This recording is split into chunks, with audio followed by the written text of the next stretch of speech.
How to access MoneyLion Boost. Alright, so you are looking to access your MoneyLion Boost. It's actually pretty straightforward. Boost basically gives you a little extra spending power when you need it. Let's see how you find it in this app. First things first, open your MoneyLion app on your phone and log into your account.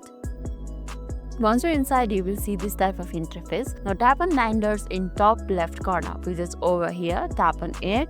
And that will take you to a section where you can add the funds, request, and there's many more options too. Simply scroll down and here you can see boost your wallet. You will see 4 options. There's game, referral, cashback, and second bank. You can use any of this option to boost your wallet. You can either play games and earn the money. For example, I'll show you how.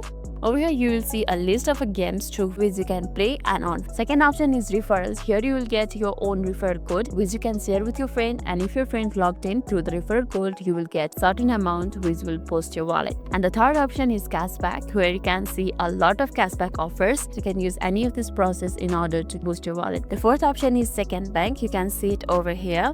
Here you can see the steps through which you can earn the money easily. I will say about it shortly. First, you have to make a qualifying purchase which is around $10 or more. Then you can just check your phone and earn up to $500. That's pretty much of it. Keep in mind your boost amount can change and it's based on the factors like your account activity. So always check the app to see what your current boost is. Hope this helps you boosting. Lastly, if this video made your day a little bit easier, don't forget to like and subscribe for more amazing tips. Thanks for watching and see you in the next video.